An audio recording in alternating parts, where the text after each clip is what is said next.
Welcome, everybody, to another episode of Father and Son's Guide to the Galaxy. I'm your host, Ethan. And I'm your co-host, Anthony. And today we will be going over episode 4 of Star Trek, the original series, which is called The Naked Time. Yeah, The Naked Time. This is a classic Star Trek episode, and in fact was the inspiration for an episode of The Next Generation called The Naked Now, which we're not going to talk about today, but that episode wasn't one of the best TNG episodes, but The Naked Time is a pretty good episode of Star Trek, the original series. And what we decided we're going to do going forward as we talk about these episodes is we're going to spend less time talking about the plot during the show so that we can focus on the more interesting aspects of the episode.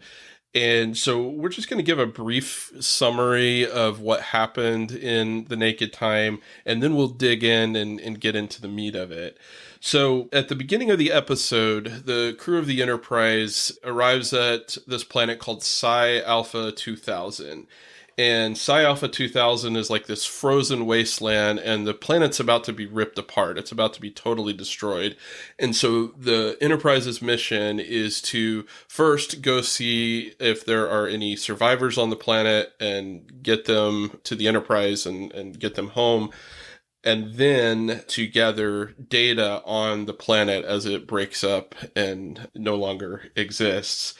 And what ends up happening is while they're down on the planet, one of the crewmen gets infected with a virus. And apparently this virus had infected the other people who lived on Psi Alpha 2000, and all of these people had died. So there were no survivors on the planet. And so they beam back up to the Enterprise, and this crewman has this virus, and this virus spreads throughout the ship. And what the virus does is it makes it so that the person who has it can't really control their emotions and can't exercise self-restraint. Basically, it sheds all of a person's inhibitions, and it causes the person to start acting erratically and doing some weird stuff. And so we see this virus spread. And what's really interesting about it is as it spreads to the main characters of the show, like Captain Kirk and Spock and Sulu, we get insights into their personality that we otherwise wouldn't have gotten without this episode, because the episode really explores their subconscious mind. And so we learn more about the characters, which is really interesting, but there's also some larger themes associated with the episode. Would you say that's a pretty good summary of what happened in the episode? Yeah, I think you pretty much got it down. When you're kind of just rehashing it, I was kind of just thinking about the episode as we watched it, and what kind of came to my mind is they all kind of just let their intrusive thoughts win. Yeah, that's exactly right. What was your overall impression of the episode? I mean, it was a really interesting episode for sure. There was some amazing costuming with those ice suits that kind of just had a little opening that the one guy kind of just put his hand in and itched his nose. Right, yeah, at the beginning of the episode, Spock and this other guy who beamed down to the planet were wearing like this, it was like a hazmat suit, right? But it was red and it had like sparkles on it. It looked like a blanket. Yeah, almost looked like a blanket. And the way that the one crew member contracted the virus was he took his glove off and it got on his hand, and then from there, once they got back to the ship, it spread. But yeah, I agree. The costuming was something to behold in this episode for sure. The scene where he got infected was also, I thought, really funny because it was just like a little like droplet of blood from another body, and it kind of just like flew into his hand. Yeah, it was like, really funny. So what character did you think was the most interesting that got the virus in terms of how they acted once they started, shedding their inhibitions and being acting out their subconscious? So for me, it was two. It's in between Sulu and Mr. Spock, because Sulu just started ignoring all his responsibilities and decided to go for a workout in the gym. But previously in the episode, he mentioned sword fighting or like fencing, stuff like that. and then you see him running across the halls, chasing people with a sword. And usually, like, fencing swords have that little, like, tip on there, like the little, like, ball tip. You kind of know what I'm talking about. But his sword did not have that, so he was chasing around crewmen with a sharp sword. Yeah, a fencing foil Yeah. is what it's called. And he had his shirt off, right? So he's running around the ship with no shirt on and this fencing foil and pretending to fence. And, like, I don't think he was intending to actually hurt anybody with it, but he was trying to scare people, right? As he poked the foil at them. That I agree that Sulu's character development there was really interesting. So what do we learn about Sulu from the episode and from his experience with this virus? Well, first we learn that he is incredibly ripped. Yeah, he was in good shape, right? I mean, he did say he wanted to go down to the gym, so you could assume he does that a lot and is pretty muscular. But you also kind of see his more adventurous side in, I don't know, he just seems like a fun guy, generally. Yeah. But when you take away some self-control, that's not so fun. Right, yeah. He has a sense of adventure, and he's basically a swashbuckler at heart, right? Yeah.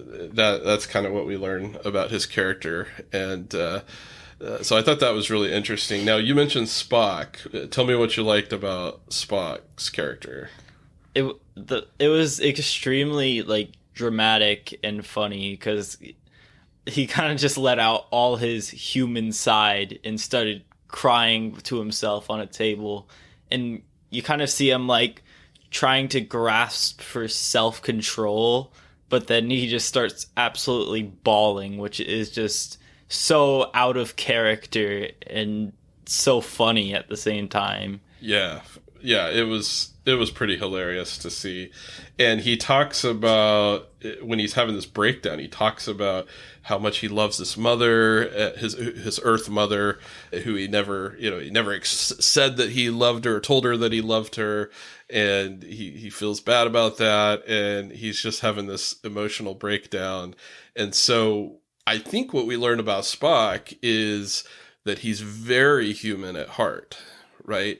His logical side is the Spock that's self-restrained and it wants to execute a mission and follow orders and help the crew of the Enterprise. But deep down inside, he's a fairly emotional guy. There's quite a bit of depth to Spock as a character.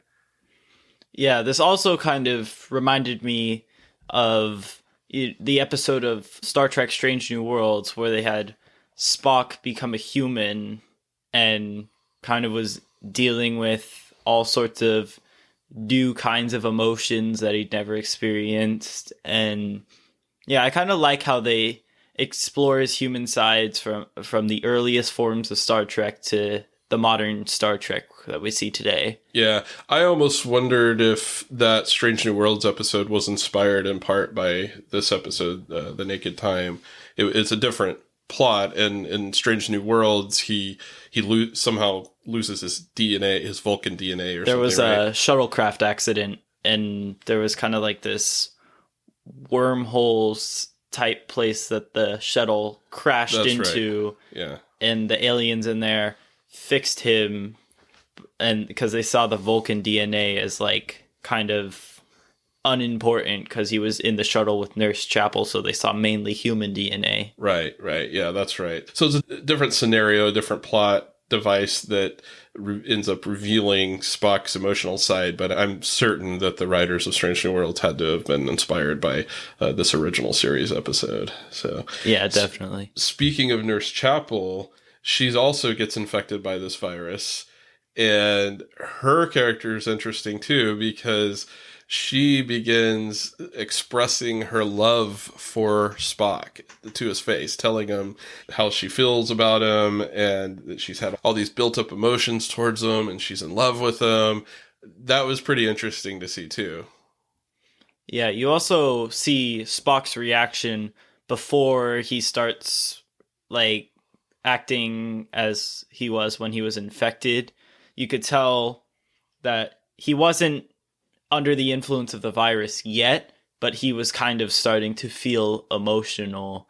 And then when he walked out, the effects of the virus like escalated his reaction Right. to the breakdown you saw in the conference room. Yeah, and I think Nurse Chapel is actually the one that transferred the virus to him, right? Yeah. Because she like physically touched him when she was pouring out her emotion and feelings towards Spock, and then he got infected, and then he manifested the subconscious stuff in a different way. But really interesting, and I wondered if this episode was also an inspiration for the Nurse Chapel Spock storyline in Strange New Worlds, where they're, essentially in a relationship and falling for each other.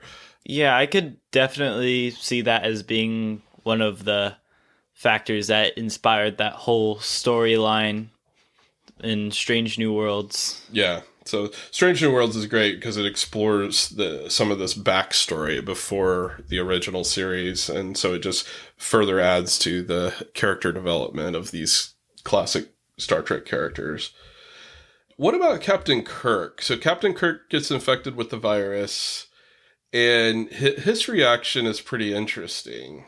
And this is towards the end of the episode. He's infected relatively late, but he comes across as very passionate, and he starts expressing his feelings about Yeoman Rand and says something to the effect of, he wishes he could be with her, but because he's the captain, he's not allowed to.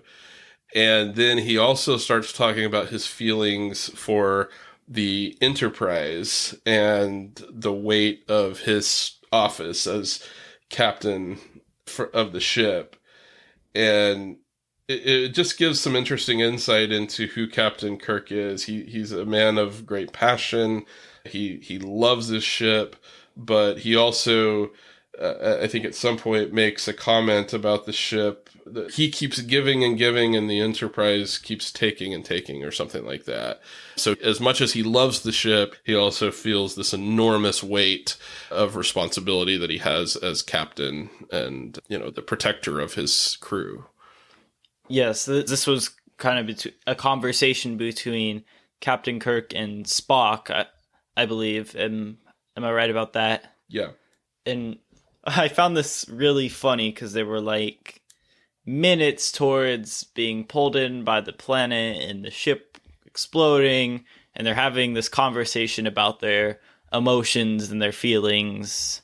And it's one of those things that happens a lot in TV where time lasts as long as they want it to, in a sense of urgency. Right.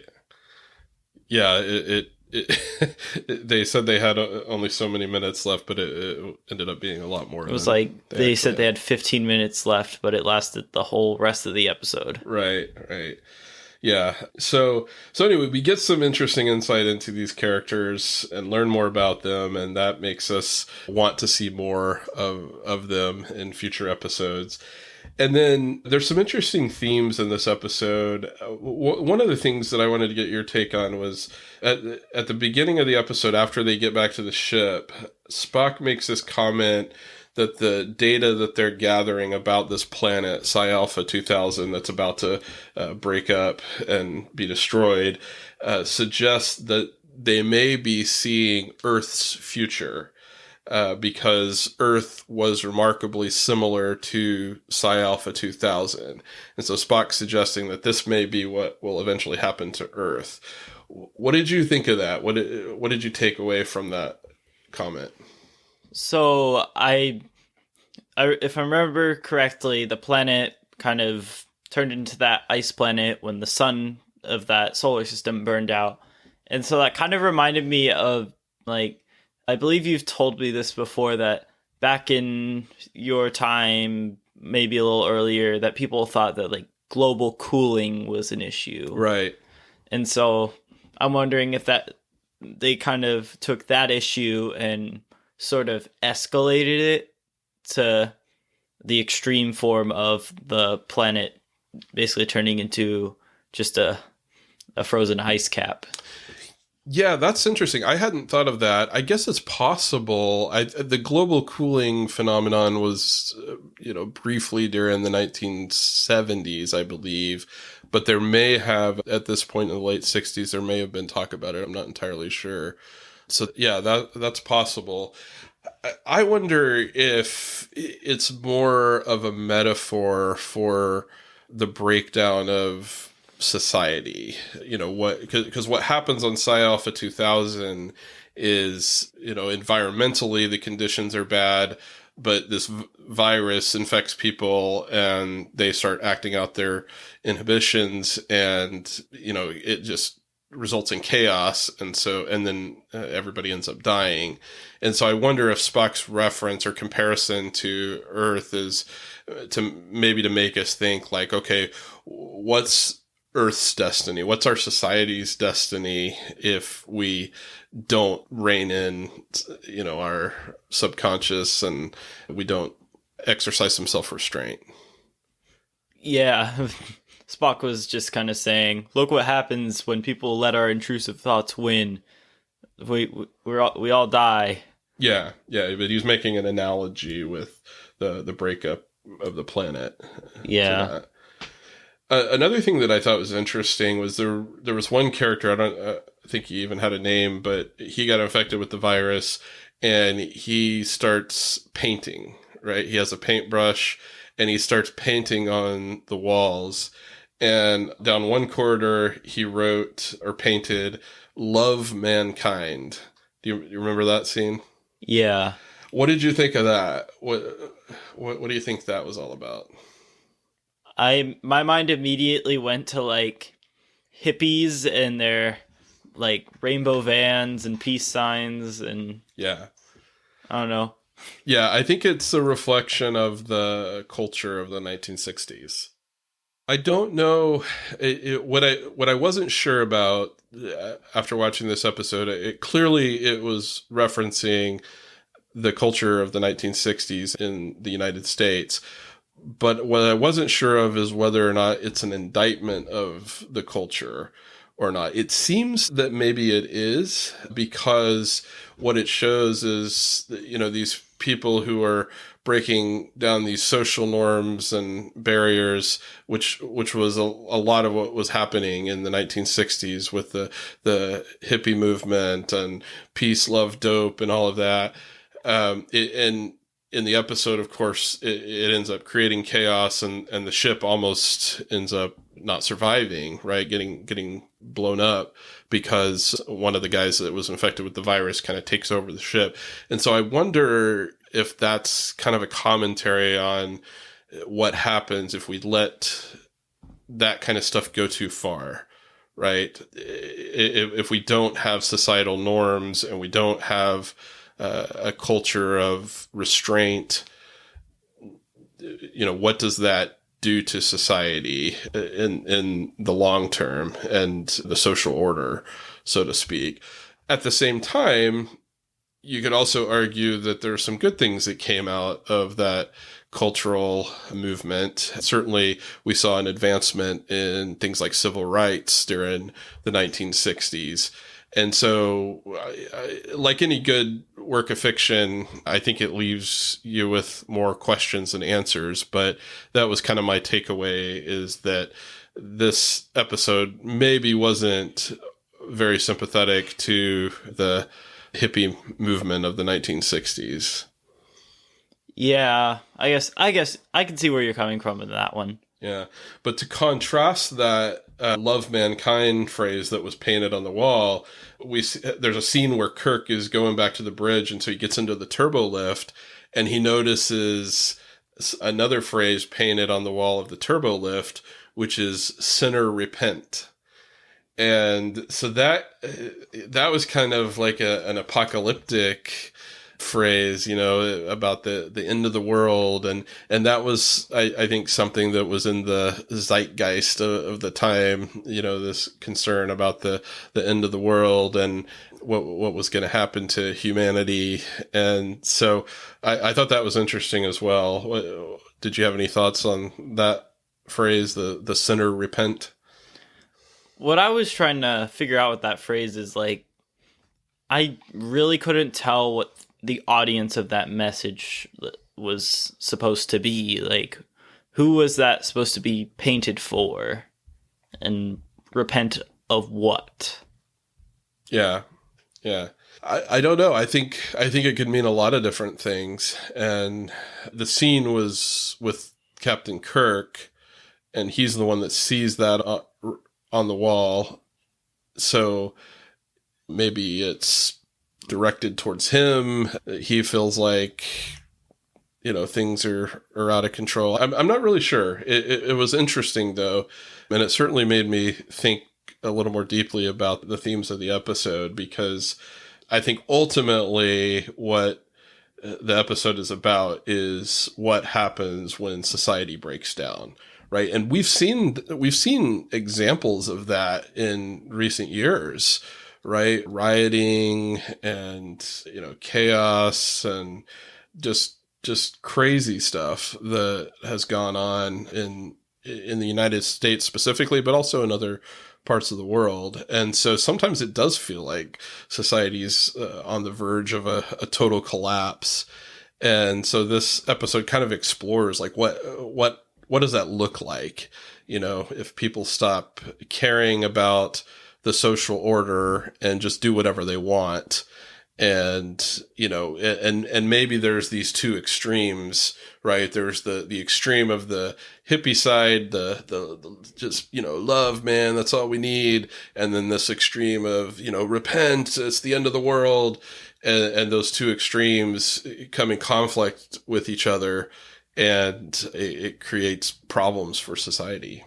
Yeah, that's a way of looking at it. I don't know. I'm still trying to like piece it all together, so I'm not really sure how all of it fits with like the movements of the time and things. But I do, it definitely makes sense, the breakdown of societal norms and just how that destroys order and things like that. One thing though we haven't really gone over was the guy who first came down with the virus and how it affected him, because he had a very interesting perspective about Starfleet and what they're doing in space. That's true. Yeah, I'm glad you brought that up. Yeah, so what happened, if you recall, is he basically started going on this whole rant about how they don't belong in space and that like they shouldn't be there. And it's bad that they're out there, and humans should stay on Earth. Yeah, he's saying they have no right to be there, and it almost suggests that it's irresponsible of them to be out exploring space. So his subconscious has these concerns about everything that Starfleet is doing, right, including himself as a member of Starfleet, and then that causes him to go into like this depression, right? And he ends up trying to kill himself, and he's not successful at that at first, but he ends up he grabs a knife. They're in the mess hall, and he grabs a knife, and he's about to stab himself, and Sulu and another character are able to stop him, but while doing so, he ends up falling to the ground, and the knife stabs him. But it wasn't a fatal wound, we find out when he's later in sickbay, and Dr. McCoy is operating on him, and all of a sudden he starts dying on the table. And McCoy is really confused about this. Like, why is this guy dying? He shouldn't be dying. There's, he had this wound, but wasn't that severe of a wound. I should be able to fix this and save his life. And as it turns out, he basically chose to die. He was so depressed that he didn't have the will to live anymore, and that's why he died on the table, right? And so that's how this virus infected him. So that was really interesting. Yeah, the way he died kind of just reminded me of the movie Revenge of the Sith, where Padme was just sad he died.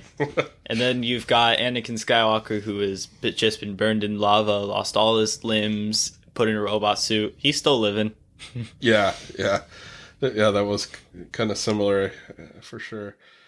Yeah, so any other Were there any other characters? I guess the other character that's worth talking about is the Riley character. So he gets infected with the virus, and all of a sudden he thinks he's an Irish king, and he starts singing and doing weird stuff. And then he's the one that eventually takes over the engine room and takes over the Enterprise. And basically the Enterprise is getting sucked into this vortex that's created from the planet breaking up. Well, it wasn't a vortex. It was the planet's gravity intensifying because the planet was kind of crushing in on itself. And what they needed helm control so they could manage that. But this character took over the whole ship from engineering. Right.